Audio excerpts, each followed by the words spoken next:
سر ہر ماہ میں 2 دفعہ پیٹرولیم مصنوعات بڑھ جاتی ہیں، جس کی وجہ سے ہر چیز پہ مہنگائی آ جاتی ہے.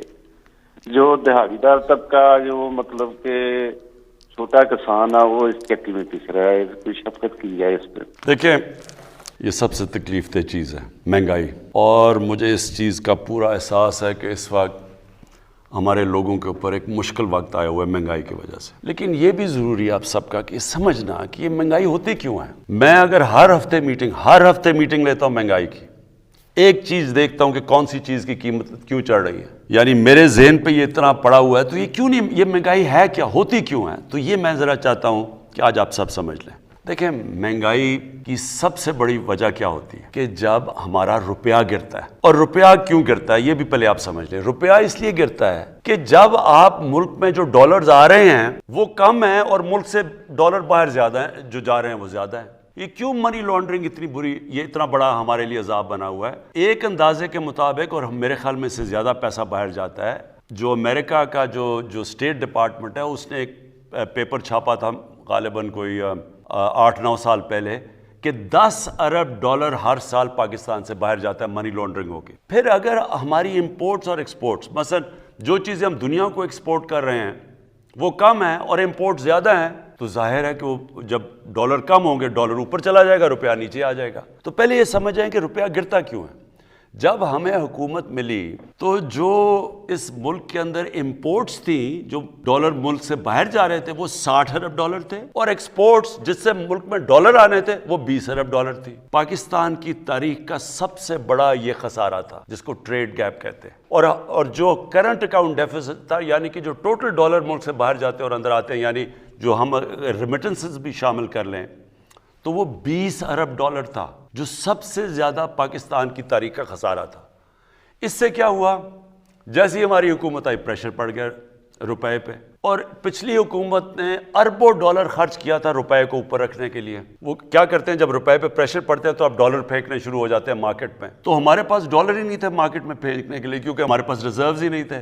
ہم بلکہ جو ہمیں قسطیں دینی تھی باہر وہ بھی نہیں ہم دے پا رہے تھے، تو لہٰذا روپے نے گرنا تھا. تو میں صرف آپ کو اب یہ سمجھانا چاہتا ہوں پہلے تو کہ روپیہ کتنا گرا. روپیہ گرا 24.1%، اور ہمارے دور میں کہہ رہا ہوں 18-19 میں، ہمارے دور میں گرا 24.1%. ہمارے سے پہلے بھی روپیہ گرا تھا، وہ گرا تھا جب پیپلز پارٹی آئے تو روپیہ گرا 25.5%.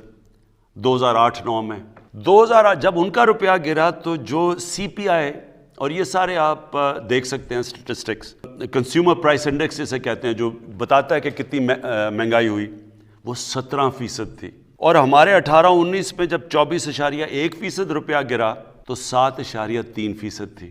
اب یہ کیوں، اب جب یہ روپیہ گرتا ہے تو کیا ہوتا ہے، پہلے یہ سمجھیں. سب سے پہلے تیل مہنگا ہو جاتا ہے.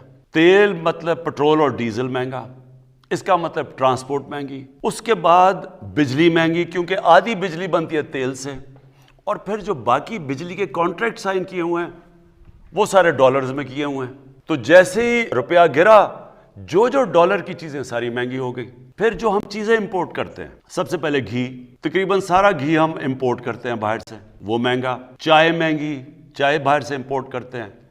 پھر دالیں مہنگی، جو عام آدمی بیچارہ کھاتا ہے، تقریباً 70% دالیں باہر سے ہم امپورٹ کرتے ہیں، وہ مہنگی ہو گئی. جب بجلی مہنگی ہوئی، مزید اور چیزیں مہنگی ہو گئی. پاکستان میں گیس نکلتی ہے، وہ کم ہوتی جا رہی ہے. جو باہر سے ہم گیس لیتے ہیں وہ مہنگی ہے، تو جب وہ گیس بھی مہنگی ہو گئی.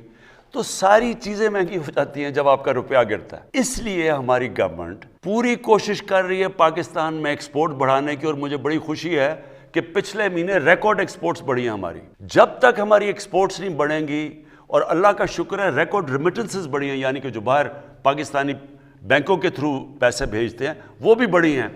اور اس کی وجہ سے 17 سال کے بعد پاکستان کا 5 مہینے مسلسل، جس کو کرنٹ اکاؤنٹ کہتے ہیں، کہ ہم جتنے ہمارے ڈالر آ رہے ہیں اندر اور ہمارے ڈالر باہر جا رہے ہیں، ہم نے اس کو بیلنس کر لیا.